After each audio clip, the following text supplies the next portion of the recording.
For days when my meetings are back to back, or if I just need a quick break, I've been loving Daily Harvest. I love the cauliflower rice and pesto harvest bowl, and also the sweet potato and wild rice hash. Daily Harvest makes it easy to eat clean, undeniably delicious food, no matter what your day brings. Keep it simple with Daily Harvest. Go to dailyharvest.com and enter promo code RESPECTABLE to get $25 off your first box. That's promo code RESPECTABLE for $25 off your first box at dailyharvest.com. dailyharvest.com. Usual Wines are wines for the modern drinker. And just in time for the holidays, they're offering Usual Reserve. It's an ultra-premium limited edition Mount Veeder Cabernet Sauvignon. This is Usual's most special wine yet, just in time for the holidays. Hailing from one of the most celebrated plots of land in all of Napa, this Cabernet Sauvignon is concentrated and rich with just enough grip. Gift it to someone special, or do like me and keep it all to yourself. Go check out their website at www.usualwines.com and use my discount code RATCHET for $8 off your first order. Try your first glass on us. I've got Brooklinen sheets and I love them. Brooklinen's Black Friday sale goes through November 30th. Get huge savings, 20% off, and free shipping during Brooklinen's biggest sale of the year. Go to brooklinen.com right now and use promo code RATCHET for 20% off and free shipping.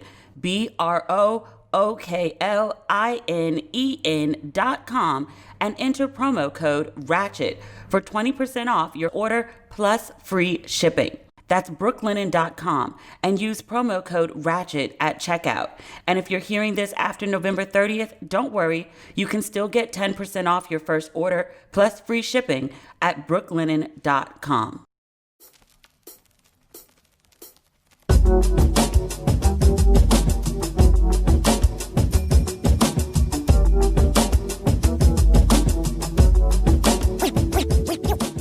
Ladies and gentlemen, boys and girls, you're listening to Ratchet and Respectable with Demetria L. Lucas. I think I told you last week that I'm not traveling home for the holidays. I'm going to stick it out in LA. I've traveled some during the pandemic, but the airports are so crowded. Even if there wasn't a global pandemic, I probably wouldn't go home. I didn't go home last year either. And I've spent tons of holidays by myself. And when I do, it's really just another day. I don't feel any ways about it. But this year,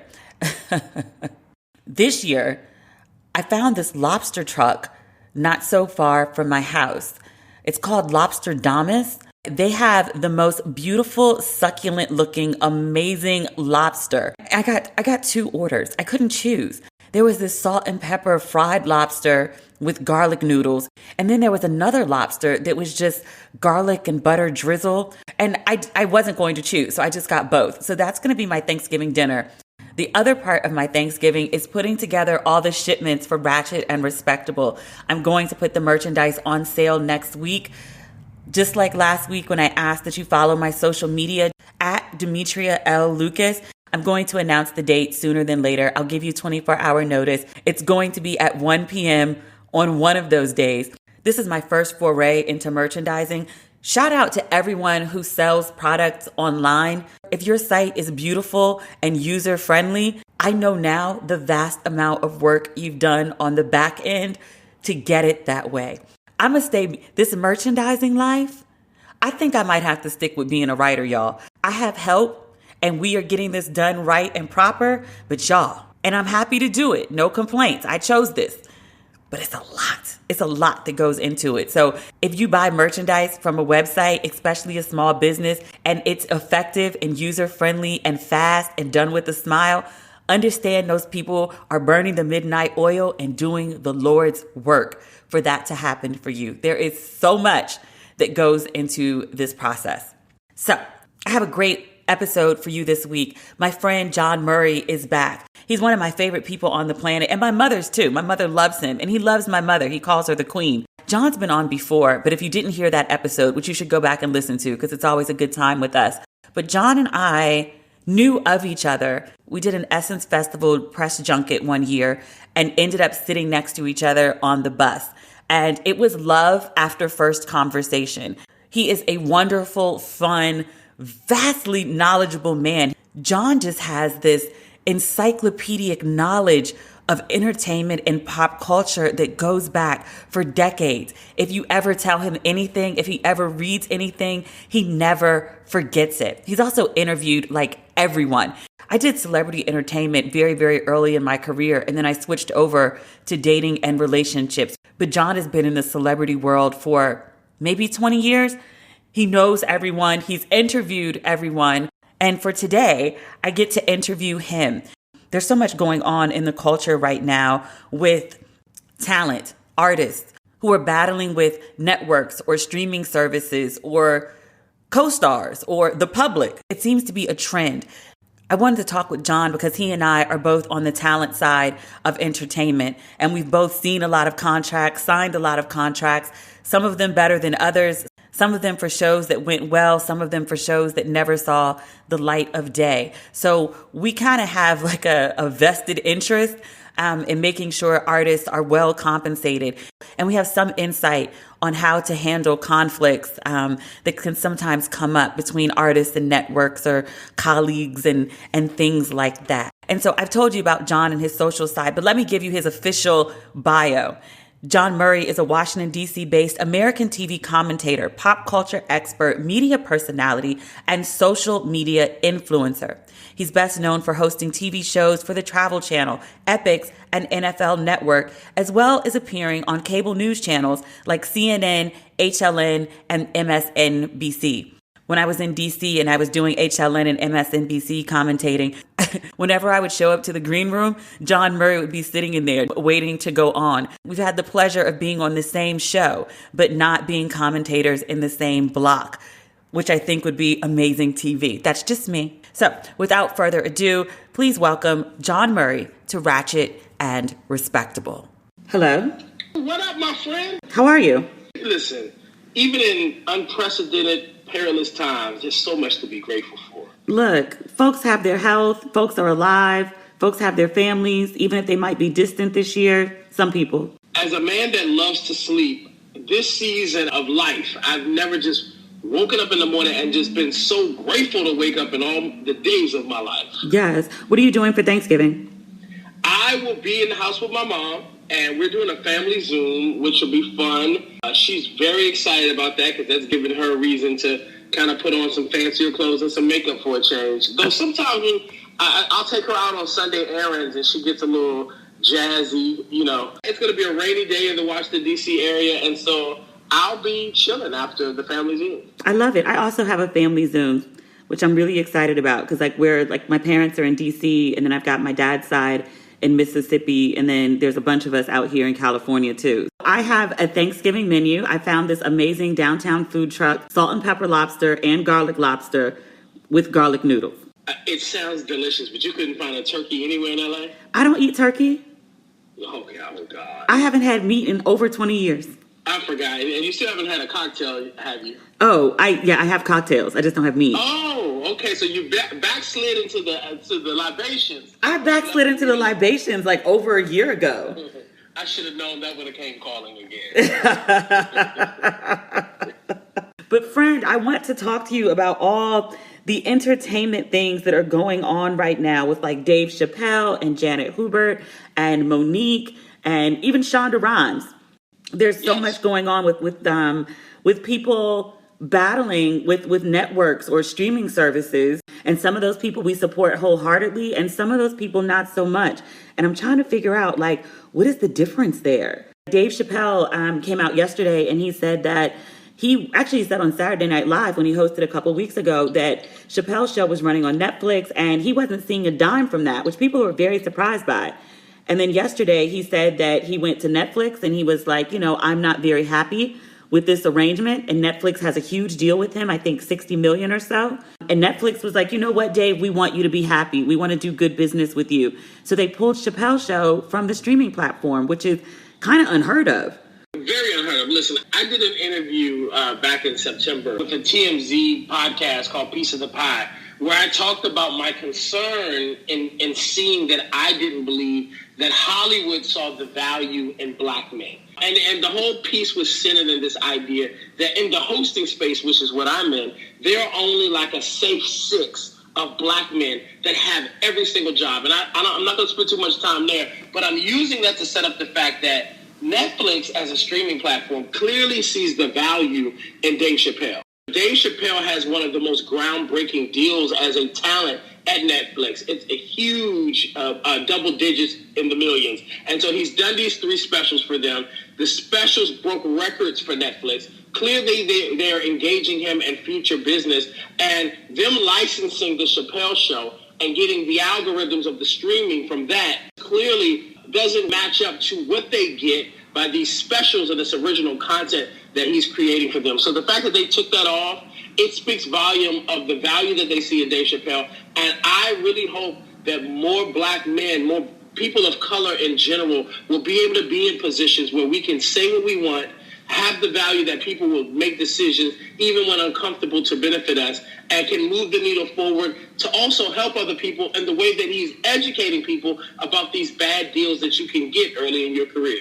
I watched Unforgiven late last night, and, Dave is just like a master storyteller. And he was like, when I signed this deal with Comedy Central, I was 28. I was married. I had a young kid. Like, I was desperate. I needed money. Entertainment contracts are notoriously tricky. He was like, the layperson reading them, you have to hire a lawyer to understand what all these terms mean. Streaming, when he signed that contract, didn't exist. He talks about himself, but I think a lot of people out here may not be as vocal. They don't have like the power of a Dave Chappelle, but a lot of people are in really bad deals where like their face is everywhere, but they ain't making no money on it.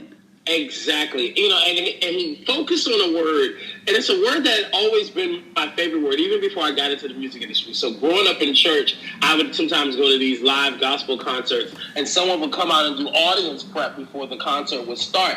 And they would say, your applause, your likeness, everything that we use in this concert, we can use in perpetuity. Perpetuity. And if I ever went to a concert and they didn't use the word perpetuity, I'd be mad, because it became like that it was like a bit for me. I had to hear that word when I went to events that were recording. And so it's a word that I've always gravitated to throughout the years and had an understanding of it by the time I got into the business, just because of the innocent kid that would go to concerts and hear the word. But I'm glad that Dave is teaching that word to a lot of people, and in the context in which it can work against talent in the entertainment business, because there are so many scenarios where you sign deals where people can use your name and likeness for the rest of your life, and you have nothing to do about it. Your face pops up somewhere, or your show. Or you're a model who signs over photo shoot rights, and they can use it in perpetuity. So now all of a sudden you're on an erectile dysfunction box or vaginal leakage, and you're like, wait a minute, I was posing for Vogue. I didn't want to do vaginal leakage. Let me tell you, there have been so many stories, particularly with the growth and expansion of social media, that who owns the photo? If you're walking down the street and you're all by yourself and there's this thing that you want to capture a photo of, excuse me, sir, can you take this photo of me? The person who takes the photo actually owns your photo, even without you signing those contracts into perpetuity. So there's a lot that we can unpack, but I do think that Dave Chappelle really has enlightened the audience to the struggles of a talent in a way that I don't think a lot of other people who have been griping about various aspects of the entertainment industry have been effective in conveying similar messaging. I have a question, so I want to be like devil's advocate, because there are a portion of people who watched Unforgiven or heard about, Dave Chappelle's back and forth with Netflix and HBO Max, and they're like, yo, this is a millionaire who doesn't need the money, complaining about millionaire problems, wanting more money. Like, why should I care? Well, I say to anybody who has felt not valued on their job, invalidated in their professions, anybody who ever felt like their gift, talent, or skill set was overlooked or taken advantage of, you should have a level of empathy for what this man is saying. He's not asking you to make him richer. He's just asking you not to support content that's making a corporation richer, and his family, his kids, his grandkids, the generations to follow him will never benefit from this art that he created in a pure place, but he has never been able to necessarily eat off of it. And so if you want to be valued in your life, if you want to make sure that you're aligned with being treated the way that you're worth, then maybe you should heed the request of a talent that you follow, that you enjoy, that you consume, and not necessarily partake in his reruns on platforms that are benefiting a huge conglomerate and not him directly. A lot of people have great sympathy for Dave Chappelle. They feel him, they see him, they want him to win. Why don't we feel the same way about Monique? Because Monique also has actually a current, I was going to say past tense, but a current lawsuit with Netflix about not being valued. Think if I get the details right, and you know more about this than I do, I think, but the details of her lawsuit are Netflix came to her and said they want to do a special. And she was very excited about it because Netflix notoriously pays very, very well, like 20 million, 30 million. I think Chris Rock has 50. So she was looking forward to what their offer was going to be. And they offered her 500,000. And she was like, no, like you're lowballing me. And when she said no to the offer, they didn't come back and renegotiate, which is really what the entertainment industry does. Like there's usually a back and forth, but they said no and they just walked away. And she was like, you're doing this to me because I'm Black and because I'm a woman. She filed a lawsuit. Netflix tried to get it thrown out. The court said otherwise. So there's something to her case that at least the courts want to hear her out. But people haven't been very sympathetic to Monique. Like she called for a boycott of Netflix. She said they're not treating Black women right. They don't respect my talent. They don't respect Black women. Michaela Cole, she had an issue with Netflix. She wanted to take I May Destroy You, which was a hit for HBO, critically acclaimed at least. She tried to go for Netflix and they wouldn't give her a decent deal, so she took it elsewhere.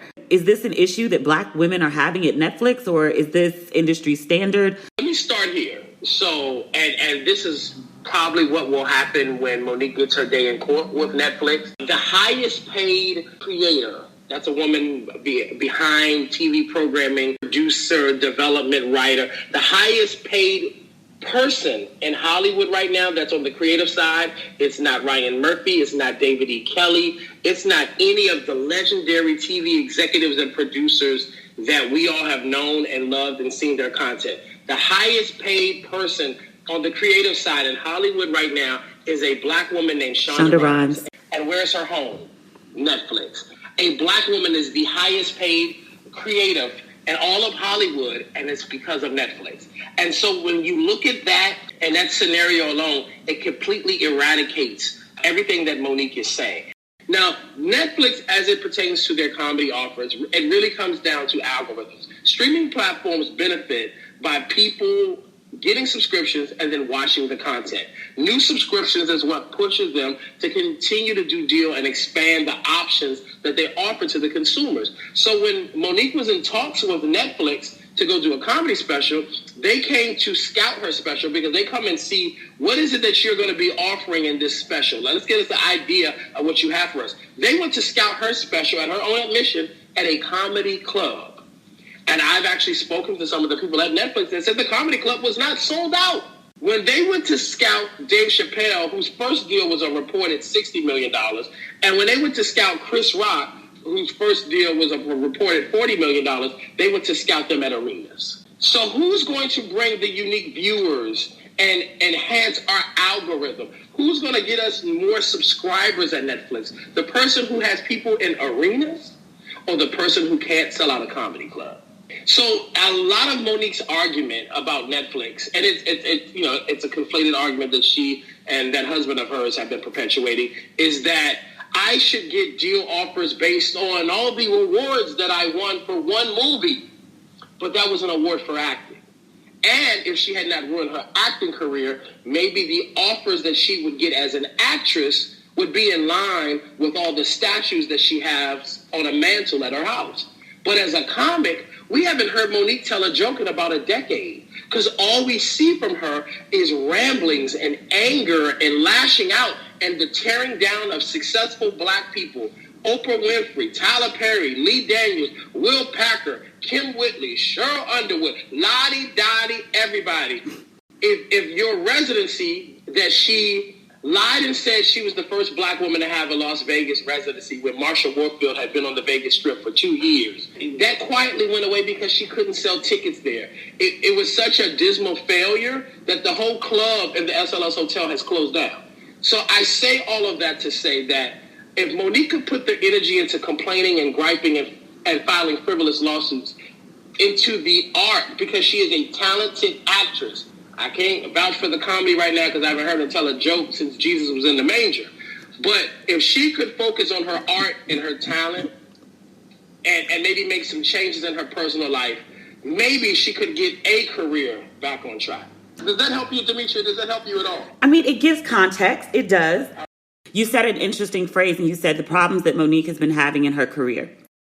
Goes back, I think the beginning of it was with Precious Perry. They got into a beef because Monique didn't want to do international press. And she was like, this is work, but you're not paying me to work. And I want to pursue other projects. I want to be at home with my family. And you want me to go overseas and do all this promotional work, which is industry standard, but you're not paying me for that. That is a piece of it. And so, and full disclosure, because some of your listeners may be aware, at some point, I got entangled into Monique's public beef because anybody who presents factual, actual content and talks logically at some point faces her ire. And her husband have lashed out at me multiple times. I ended up in a viral video kind of clapping back at them and did a radio interview with them for Cafe Mocha Radio where they wanted to take me to task, but I just presented facts and figures, and let's just say the interview didn't go very well for them, and they asked the radio show to take it off the internet and never air it in a broadcast form and all that stuff again. So there's a little bit of history there. Yet and still, you know me well enough to know that I can always just present the facts as they are and call a thing, whether I love you, like you, whatever. Just putting that out there for anybody who may be listening and be like, he's too close to this. Here's the truth of the matter.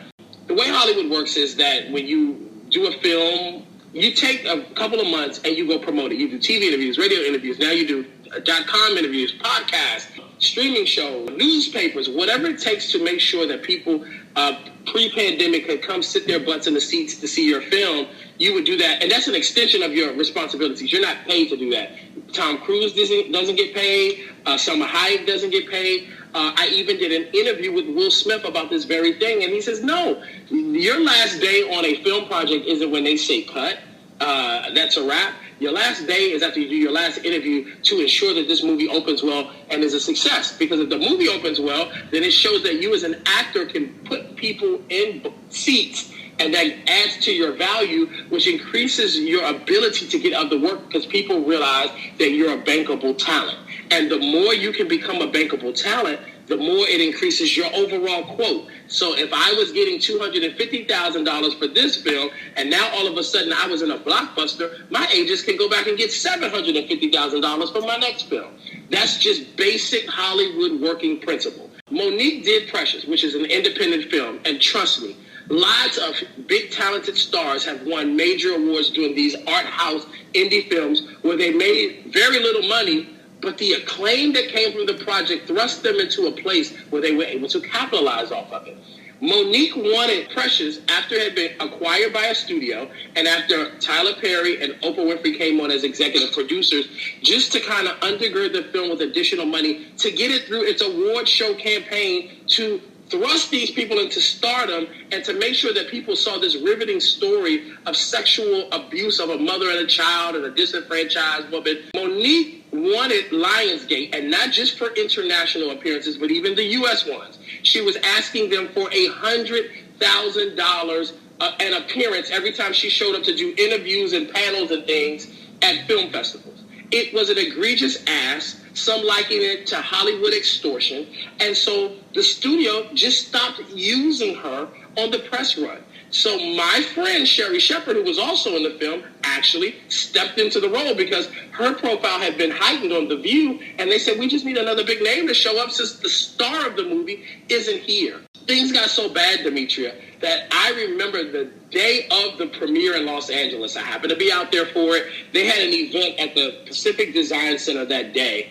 Backstage, you could see all the cast members. They had developed a bond. At this point, they had basically been on a promotional tour together, with the exception of Monique, who didn't show up. And I'll talk about the most egregious thing she did with the Toronto Film Festival, because that's one of the biggest aspects of this story. But they're all joking and talking. They have a chemistry, and Monique is standing to the side because she can't relate to the camaraderie they've developed on the road. And so I don't know what happened between the stage, the panel, and when it was over. But all I know is I was walking to the car service that had brought me to the event, and I heard the two executives from Lionsgate say, when we are done with this film, she'll never work at this studio again. So that had nothing to do with Tyler or Oprah or anybody. The powers that be were so disgusted by all of her actions throughout the course of promoting this movie, they had vowed they would never work with her again. Well, taking it back a little bit, a lot of big films are launched at the Toronto Film Festival. So the beginning of a film, like let's say A Belle in Brooklyn becomes this wonderful film, you would launch it historically at Sundance. And then a studio says, oh my God, this is the best indie film we've ever seen. We're going to pick it up and put it in theaters for you. And then they're like, oh my God, it's critically acclaimed. There's Oscar buzz for Demetria's film. Well, one of the big places for you to substantiate that Oscar buzz is at the Toronto Film Festival. So Monique decided she did not want to go to the Toronto Film Festival to promote the film, which was majorly taboo. Oprah Winfrey herself called Monique and said, you're missing one of the biggest opportunities of your life. There's a room of international media that wants to hear your story. This is where you become a star. I will send my private plane to pick you up and bring you to Toronto so that you don't mess up this moment.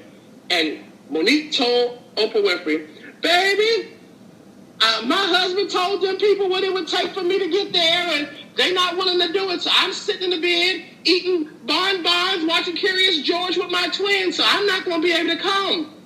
And that's when they realized this woman is a self-saboteur. Because what it would take for her to be there was the $100,000 that her husband had asked the studio for. That is why Monique is in the situation that she's in. And because she then poo-pooed the Oscars and the whole award show season, the entire campaign season, it created a disdain for her. She showed a disrespect for it. She would do constant interviews where she said, I don't care about Oscars and Golden Globes. All I care about is the NAACP Image Award. You can care about the NAACP Image Award, but you shouldn't disrespect the institution that can provide work for you. And my concern at the time wasn't so much about this exceptionally talented woman who had ruined her career, despite the fact these very successful and dynamic black executives and creatives and even people like Whoopi Goldberg, who she turned on and talked about like a dog for trying to help her. I wasn't so concerned that she was going to ruin her career. I was concerned about Hollywood turning a deaf ear to all the other women of color who they didn't want to see because Monique had set such a bad precedent. Luckily, the Octavias and the Violas and all these other women were still able to thrive and cut through and went on to win Oscars, and they're all doing great projects. And, you know, Taraji Henson was nominated for an Oscar. So many of the other black women in the business got it and never tried to extort the business for fast money. HelloFresh is America's #1 meal kit. It lets you skip those trips to the grocery store and makes home cooking easy, fun, and affordable. HelloFresh offers convenient no-contact delivery right to your doorstep for easy home cooking with the family. The recipes are easy to follow with simple steps and even pictures to guide you along the way. It's also delicious and nutritious. Over 90% of ingredients are sourced directly from growers to ensure peak flavor and ripeness. They offer more than 20 chef-crafted delicious options every week to help you break out of your recipe rut, try new things, and make any night feel special. HelloFresh is also perfect for a flexible lifestyle. Keep your fridge stocked by adding extra meals or additional proteins, quick meals like breakfast on the go, or their 10-minute lunches and even desserts to satisfy that sweet tooth. HelloFresh has amazing meals. I was on their website to see what's coming up on the menu. They've got this Venetian scallop spaghetti that looks amazing. I can't wait to get my next HelloFresh box. If you're as excited about HelloFresh as I am, go to HelloFresh.com/Ratchet90 and use code Ratchet90 to get $90 off, including free shipping. That's HelloFresh.com/Ratchet90 and use code Ratchet90 for $90 off plus free shipping. Some mornings you wake up feeling ready to pull the covers over your head and go back to sleep. No judgment, of course, but let's make having the most comfortable sheets the reason why. So, Brooklinen was started by Rich and Vicky. They work directly with manufacturers to make luxury available directly to you without the luxury level markups. Brooklinen has a variety of sheets, colors, patterns, and materials to fit your needs and taste. Brooklinen's biggest sale of the year is going on right now. If you've got people on your list who are hard to please, head to brooklinen.com and check out their entire selection of bedding, towels, loungewear, and more. Now, I've got Brooklinen sheets and I love them. Brooklinen's Black Friday sale goes through November 30th. Get huge savings, 20% off, and free shipping during Brooklinen's biggest sale of the year. Go to brooklinen.com right now and use promo code RATCHET for 20% off and free shipping. BROOKLINEN.com and enter promo code RATCHET for 20% off your order plus free shipping. That's brooklinen.com and use promo code RATCHET at checkout. And if you're hearing this after November 30th, don't worry, you can still get 10% off your first order plus free shipping at brooklinen.com. Can we talk about this husband? Because that husband of hers, that's what I like to call him. Many people refer to him as that husband. When I was writing about Dave Chappelle and Janet Hubert, I think I mentioned, this was on my Facebook page, I mentioned Monique as well.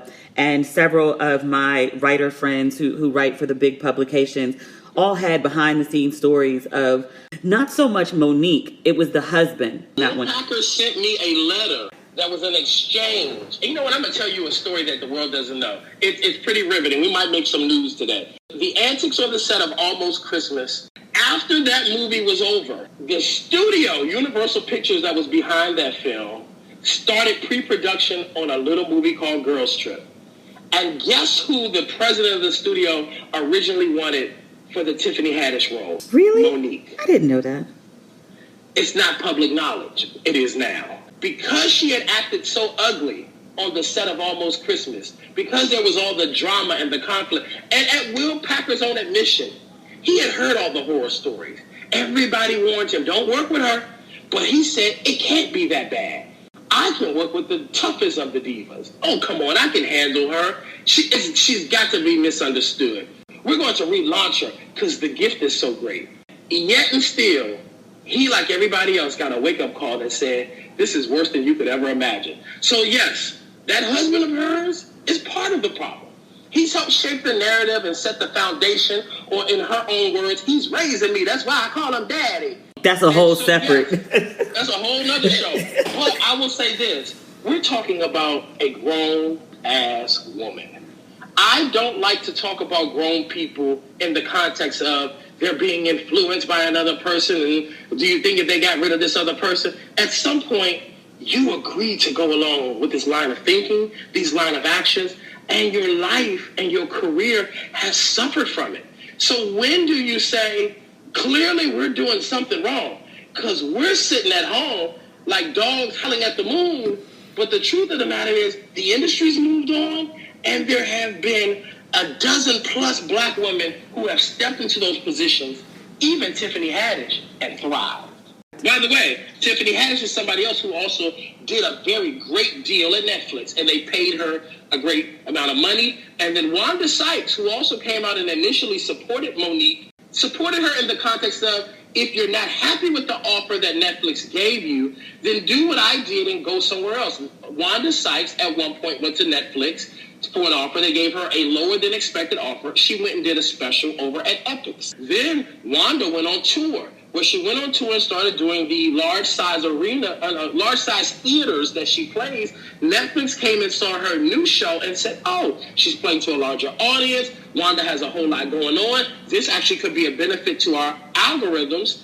And Wanda then did a deal at Netflix that was more comparable to what she was looking for, and now she even has a special there.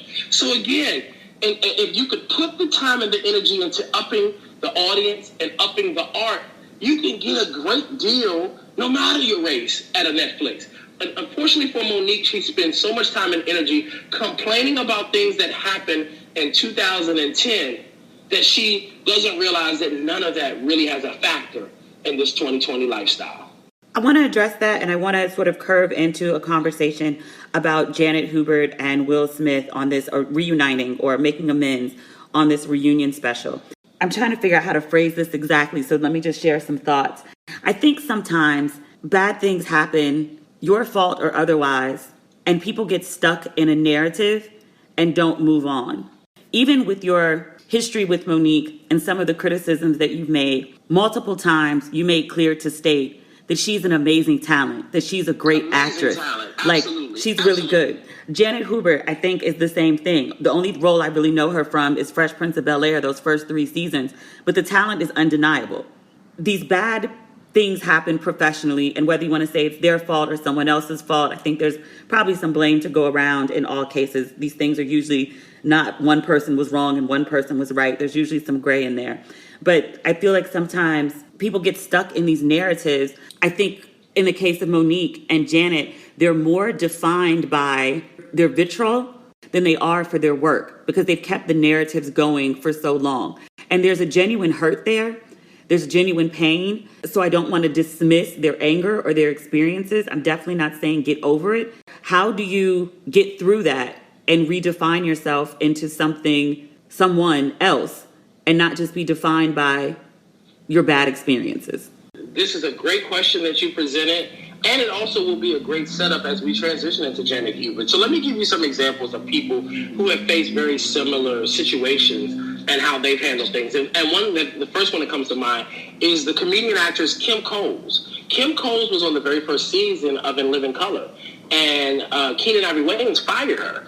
But instead of her being angry and going on the I Want to Destroy the Wayans world tour, she just went back to focusing on the art. She ultimately booked in Living Single, became a household name on a show that we're all begging for a reboot, and has had a variety of other roles and opportunities as a result of the success that she had on Living Single. One of the things that I respect about Tamron Hall was very similar to Janet Hubert. She was offered a reduced role at NBC News. They decided they wanted to be in the business of Megyn Kelly. And they were getting rid of the third hour of Today that had Tamron and Al Roker and the other people working on it so that they could make way for Megyn Kelly. She wasn't happy about that. They told her, you could go back to do your show at MSNBC and do contributing segments for the Today Show. But she decided, just like Janet Hubert did, that she wanted to walk away because she was insulted by this idea that you offered me a reduced role on a platform that I enjoyed and helped to build out.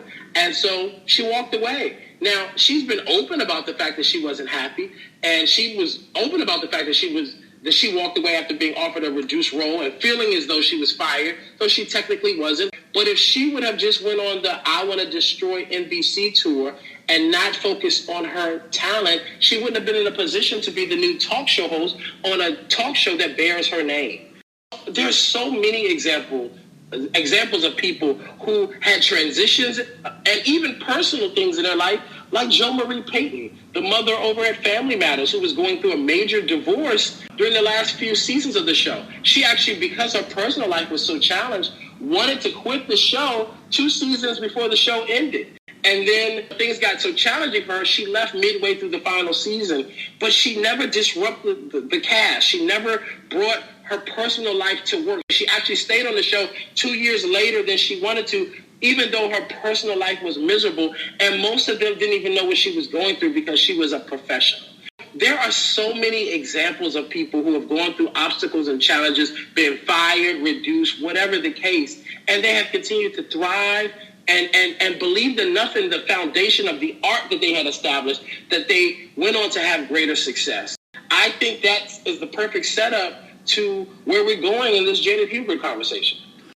Janet Hubert, I remember her from Fresh Prince of Bel-Air, and I remember her equally as much for the rantings and ravings about Will Smith and his wife and even his kids and Alfonso Ribeiro, who played Carlton. Like, that's kind of what I associate with her. Is there a place for Black women to be rightfully angry? She did get done wrong. No? Janet Hubert was done wrong? You don't think so? No, I don't. Here's the thing. It is very easy to buy into the big bad wolf philosophy. Will Smith is the huge Hollywood box office star. A black woman says that she was done wrong because she's dark-skinned, uses colorism, and for nearly 3 decades has been complaining and calling him, everything but the Antichrist. It has been quite the spectacle. But just because that's the narrative that someone has put forth doesn't mean it's true. People who have cavalierly watched the Fresh Prince of Bel-Air reunion special, also, some of them think that that is what was being said. But as my mom would often say, the devil is sometimes in the detail. And Will Smith's admission, he said to her, I need to know your story because I'm not aware of what happened to you.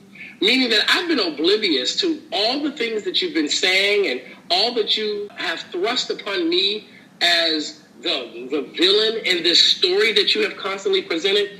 I don't know anything about any of it. To his credit, he also took accountability because he was a 21-year-old man, just able to buy a drink legally.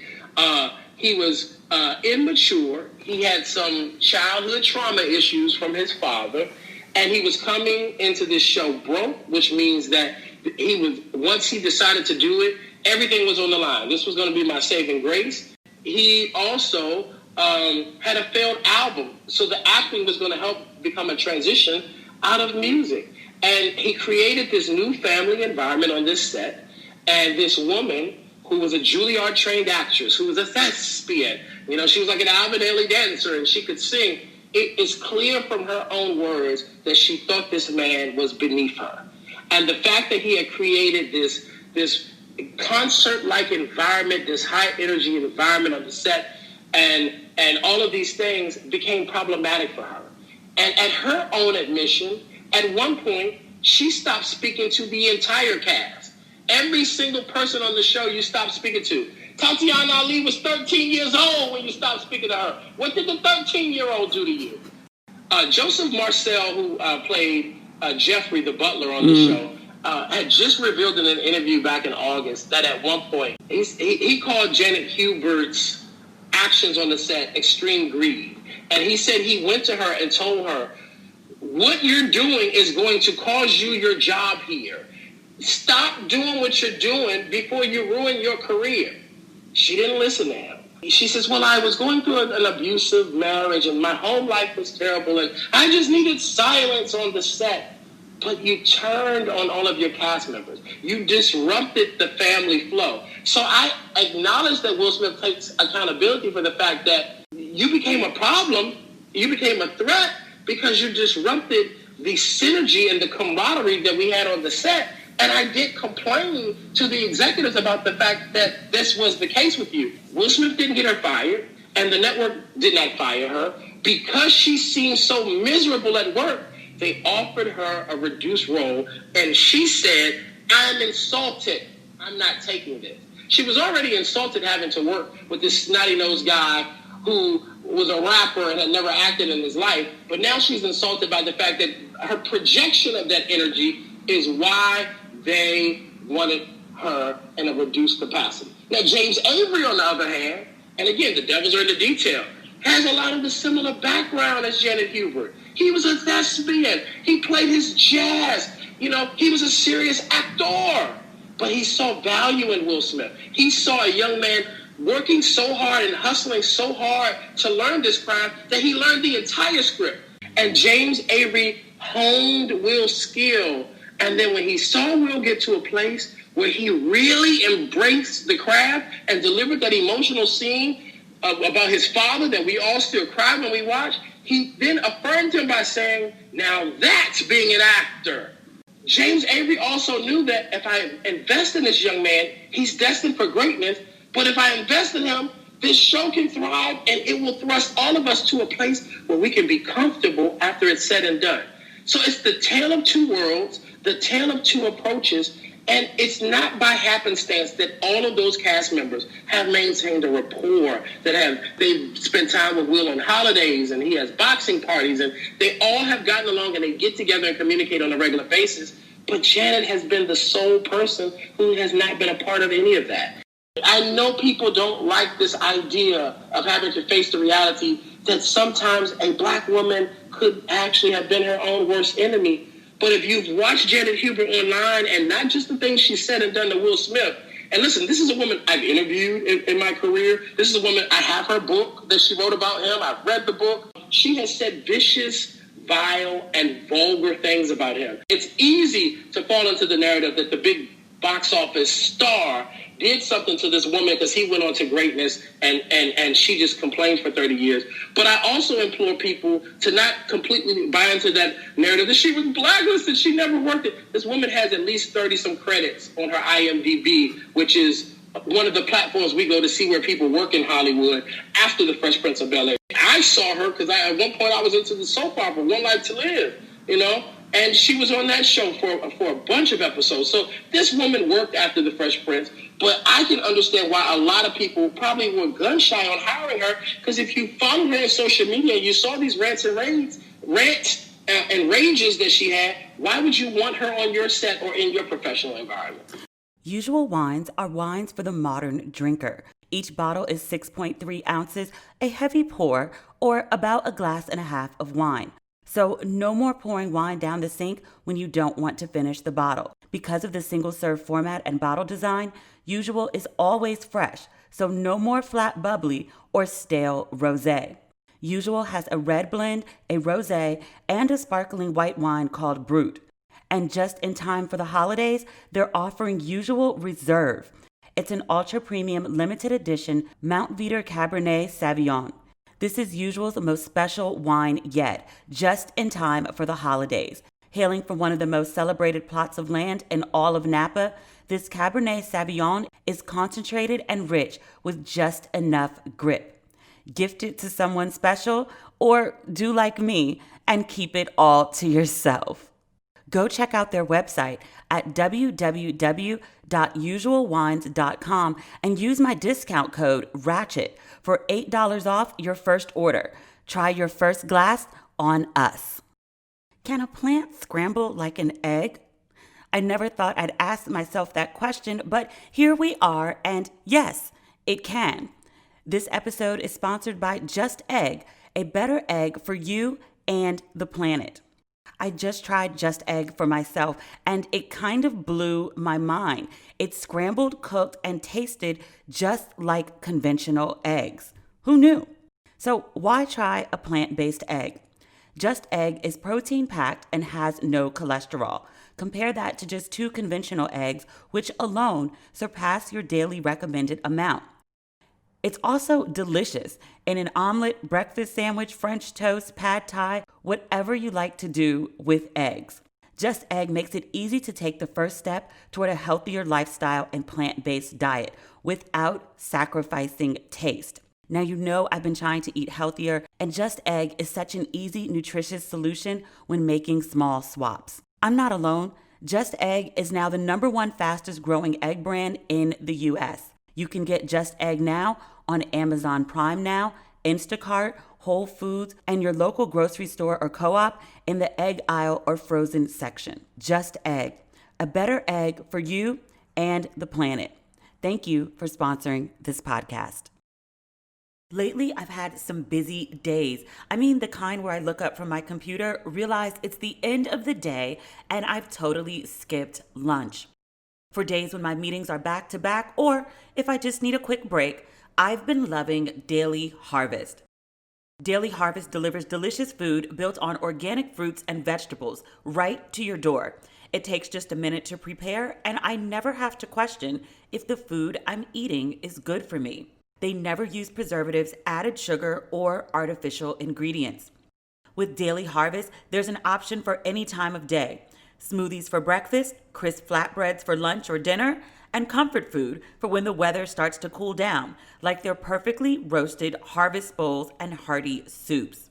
I love the cauliflower rice and pesto harvest bowl, and also the sweet potato and wild rice hash. Daily Harvest makes it easy to eat clean, undeniably delicious food, no matter what your day brings. Keep it simple with Daily Harvest. Go to dailyharvest.com and enter promo code RESPECTABLE to get $25 off your first box. That's promo code RESPECTABLE for $25 off your first box at dailyharvest.com. dailyharvest.com. I say she was done wrong because she left the show. It was big conversation at the time because everyone loved Aunt Viv. After she leaves, Will Smith does this interview and he says that she wanted it to be the Aunt Viv of Bel-Air, and he paints her as difficult on set. He seems to have taken first jab in the media. Her version is he's this Hollywood star who's now painted her as this difficult woman. So it made it hard for her to work. She wasn't able to take care of her family. It really affected her life, according to her. Someone says something about you publicly. Do you not have a right to respond to them? Do you not have a right to defend yourself? Yes, you do have a right to defend yourself. But if you are making the same defense, or that defense shifts from you clarifying what actually happened on a job, and you attacking a man's kids, attacking a man's wife, you just saying unspeakable things, vile, vicious, profanity-laced things about this person, if you can't understand why your career may have had some road bumps, despite the fact, and I just counted, there are 35 jobs that she had after The Fresh Prince of Bel-Air, multiple soap operas, several Tyler Perry shows, Disney shows. She was on Gilmore Girls. This idea that she didn't work is a bit far-reaching. No, you didn't book a series regular job again, but you showed up on a lot of series. It's like 35 of them that I'm looking at. Sometimes we fall into these overarching narratives, and I know that there are people who are unhappy with their life, or they may have felt like they were wronged by somebody. I had a conversation with a very good friend of mine who initially kind of lashed out at Will Smith because of Janet Hubert, after watching the special. But then when we talked about it, she acknowledged that her own battles with colorism made this story a trigger for her. And she acknowledged, well, Janet Hubert really was probably a problem. And so I think people need to really take a moment and look inside and see where their outbursts and where their connection to this story comes from, and make sure that they're looking at this through the proper lens. I will say this, I'm no Will Smith apologist, but most people that you meet in the Hollywood industry will tell you that not only is he one of the most professional people that you've ever worked with, but he's a genuinely kind person. You're hard-pressed to find anybody that, with the exception of Janet Hubert, that has a bad story about him. At his own admission, he's worked really hard to foster that type of image in this industry. And so I think part of the reason why he wanted to have this closure with Janet Hubert, where he took on a lot of the responsibility for why and how she felt the way she did, even though he had a very small impact on why she was in that circumstance. I don't know most people that find the Janet Hubert narrative to be an accurate one. And it makes for great headlines as a sensationalized story. But again, I do notice that after this has happened, she actually has been clapping back at people online, telling them that everybody's in a good space, because I do think now for the first time in her life, she realizes that her entire approach was wrong. And if she would like to finally work more than she has over the last few years, then the best way for her to do it is to stop the charades and the antics. And not just with Will Smith, because the woman did some clapbacks about Kenya Moore on Twitter that were vicious and vile too. Janet Hubert is no shrinking violet. I would actually say that I don't know what she did learn, if anything, because one of the things that struck me, Janet Hubert never really took accountability for her role in any of it. I do think that Will should not have taken it to the press. And I do feel that whatever was happening in her family life, these are reasons that she may have been behaving the way that she was on set, but you didn't tell anybody. And so people didn't know. They just thought you were being difficult. But she's lashed out many, many times throughout the year. So even if Will Smith, he goes and makes this thing public, he says, disparaging things about her in this interview. She's continued to go after him for 27 years. And those rantings are what have defined her.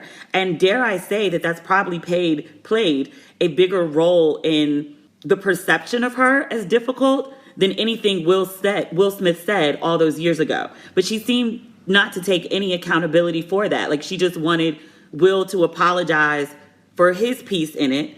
but no one else. Like she doesn't target the network executives. She doesn't say anything about Quincy Jones or Benny Medina. It's always like Will Smith, Will Smith, Will Smith. She said, I'm sorry for, the things that I've said, but it was kind of like a passing, like, oh, we're going to hug now. But I was just like, if you don't take any accountability for your role in it, do you even know your role in it? And are you really going to change? That's an emotional, healthy observation there, Demetria. And that is the type of detail that most people don't buy into. Because the average person or the cavalier viewer would say, oh, she's not taking accountability because she didn't do anything. No, she did a lot. And remember, we're focusing on Will because she put a lot of her attacks on Will. But she also attacked Alfonso Ribeiro.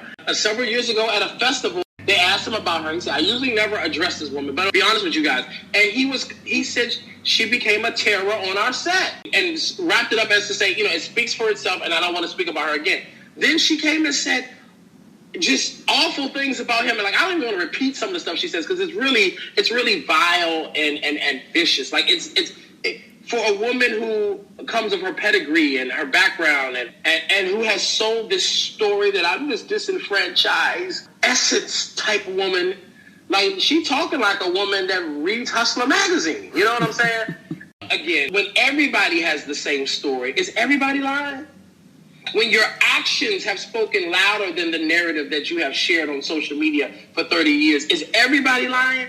I wish Janet Hubert the best. Hollywood loves nothing better than a comeback story.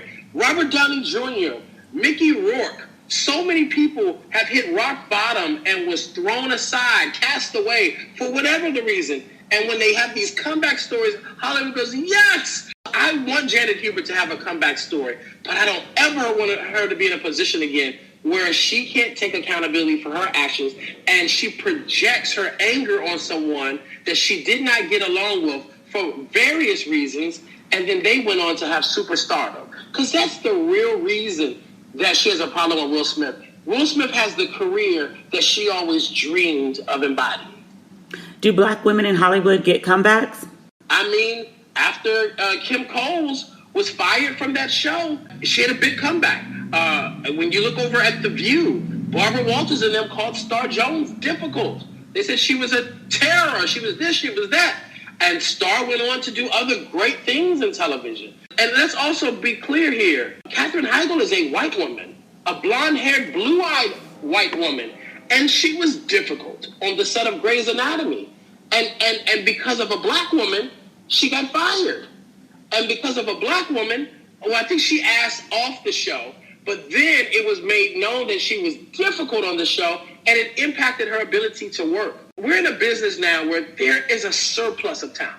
Everybody and their mama is talented. There are people waiting on the sidelines for a breakthrough, for an opportunity. And actors aren't just having to audition against the people coming out of acting school or the people who just took one acting class and think they could act. They're having to audition against the social media stars and the music stars. There's a surplus of talent. People don't want to put up with difficult in the way that they used to. It's just not something that folks want. And if you don't think it's a real thing, ask the Ellen DeGeneres show why their ratings are down and why they're getting all the bad press. You could be a rich white woman with an accomplished career, and if people have had enough of you, they will expose it and you will face the impact of it. Can we talk about someone else who I think was painted difficult inside ABC? We're going to talk about Shonda again, because I think this is a full circle moment. I knew Shonda left ABC. I knew she went to Netflix, and I didn't know why. Because I was like, how did ABC let her go? Like, she had 3 hit shows. Thursday nights were like, that was Shonda night. And I was like, how did they not just develop whatever she wanted to do? Because clearly the woman makes hits. Shonda did this interview with Hollywood Reporter, and it was the first time that she talked about her departure from ABC. She already said that, she was feeling like overwhelmed. She was doing a lot, but she was determined to push through because ABC was what people associated with her. ABC was her home. She was kind of comfortable, kind of not, but not comfortable enough to move. So I guess her sister and her sister's kids and their nanny were in town, and they wanted all access passes to Disney World. Shonda called and said, hey, I know I've had some passes. Can I get a few more? And again, this is like their $2 billion brand. Shonda says, I want some more passes. And one of the execs, they give her the passes. The sister gets to the park. The passes don't work. Shonda calls around to an exec and was like, hey, make this right because my sister and the family are at the park. And the exec's response was, don't you have enough? So ma'am gathered her fabric and she went over to a new home. And as we talked before, Netflix is treating her very well. She's the highest paid in the business. I think her deal is $300 million. She said that the numbers reported are inaccurate. She's making more than that. Oh. The full Hollywood Reporter article is worth reading. And she talks about how she got up and she stood in this room of illustrious people, Ryan Murphy, all the who's of showrunners and executive producers, lottie-dottie and everybody that is a big wig in Hollywood is in this room. And she said because she's an introvert and she's shy and she's never been one to own who she is and all that she has become, she finally stood in front of this room. She says, hi, my name is Shonda Rhimes, and I am the highest paid showrunner in all of Hollywood. And the room gave her a roaring standing ovation. She makes more money than anybody that's a showrunner or creative in Hollywood right now. And that the numbers that have been reported are inaccurate because they're lower than what she's actually getting. I love it. But yes, I think it was her sister was in town with her kids, and they were going to take Shonda's kids.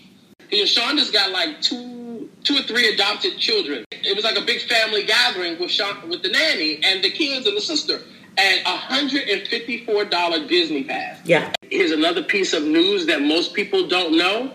Before she entertained going to Netflix, Shonda Rhimes got very close to doing a deal at Viacom to create content for BET.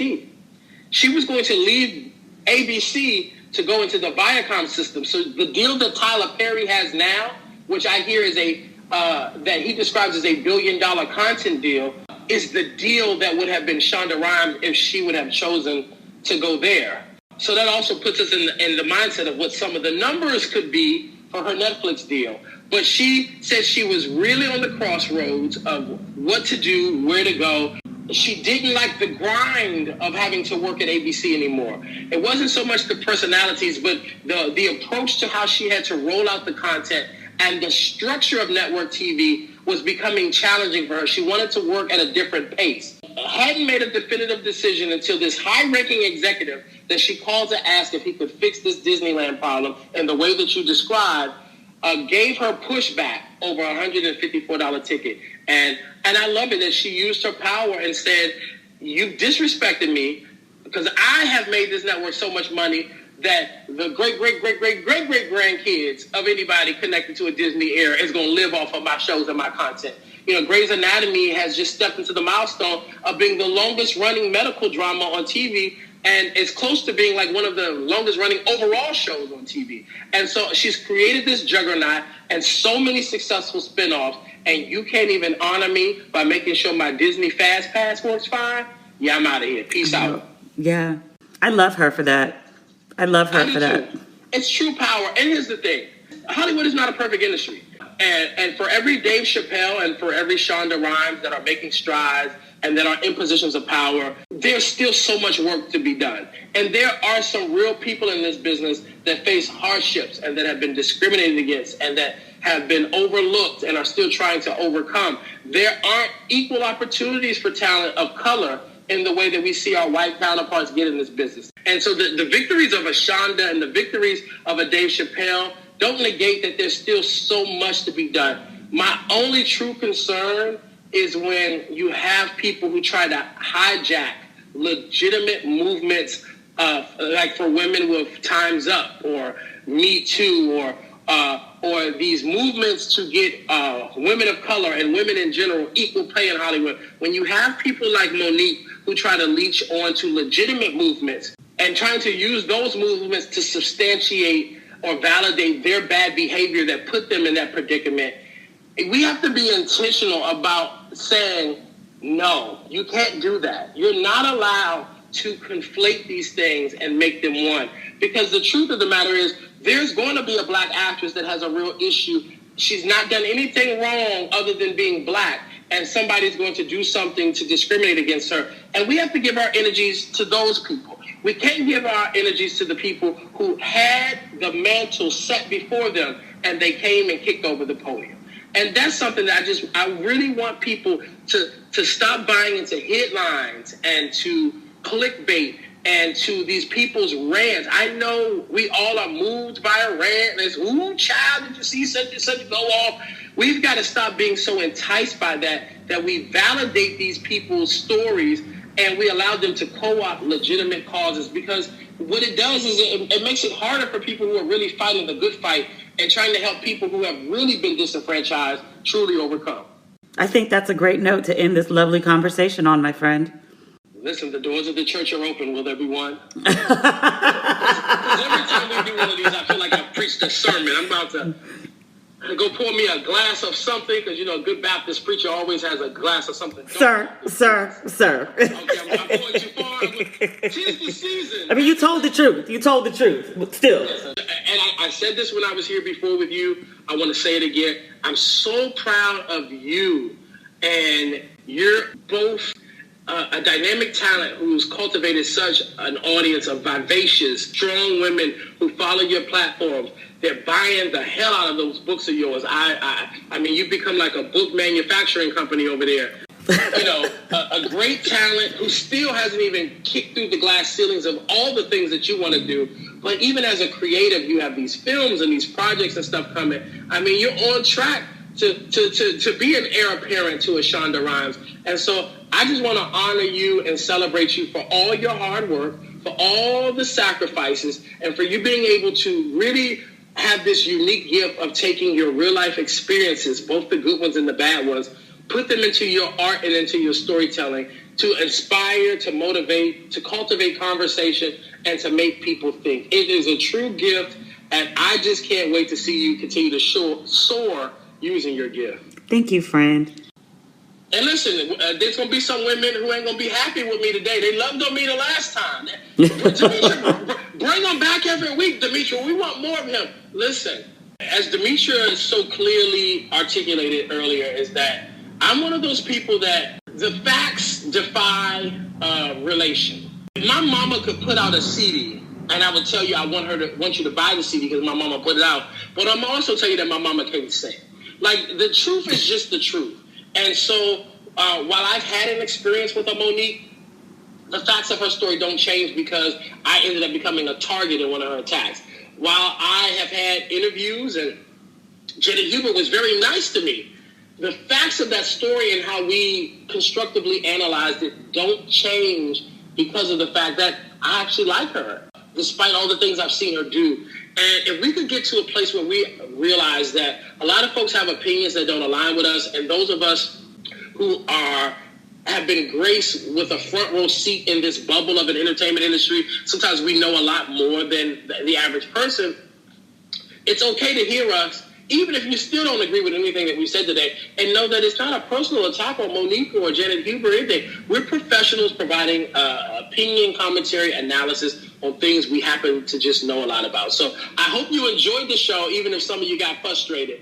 Friend, tell people where they can find you. If they love your commentary, if they don't love your commentary, but where can they tune in to find more of you? Listen, holla at your boy. I'm Jawn Murray. It's JAWNMURRAY. That's on Instagram and Twitter and YouTube. And then you can also find me on Facebook. Just put world at the end of my name. So JAWNMURRAY world. We can talk there. And Demetria has encouraged your boy that I need to be doing a podcast of my own. So y'all pray for me because I'm going to join in on the global conversation sometime in 2021. Yes. I'm pushing myself to do it. I've dragged my feet way too long, but your girl is going to mentor me through the process, and that's what real friendship is all about. Yo, I'm so excited. You didn't tell me this when we talked earlier. You didn't tell me you were going to do a podcast. I'm so excited. I can't wait. I told you I was fishing for information. I was trying to understand how you work. That's what I'm working on. I'm trying to get it together, so pray for me. As always, I'll add that to the list. Thank you, friend. All right. Happy Thanksgiving, everybody. Thank you, babe. All right, love you. Love you back. Bye-bye. Bye. Isn't he amazing? Jawn is one of my favorite friends, and I'm so excited that he is finally doing a podcast. The last time he did Ratchet and Respectable, so many people reached out to him and was like, bruh, you need your own show. He was like, I'm an on-camera talent. I'm not a podcast talent. He's come around. Prayers have been answered. I cannot wait to listen to his podcast. So That is our episode for the week. I'm going to reiterate, I am dropping the Ratchet and Respectable merchandise next week. I will highly suggest that when it drops, you sign on at drop time. I ordered a bunch of stuff, but it may go quickly. Godspeed. Again, happy Thanksgiving. If you're listening to this after, I hope you had a wonderful, safe holiday weekend. Enjoy yourselves, and we'll talk again next week. Bye.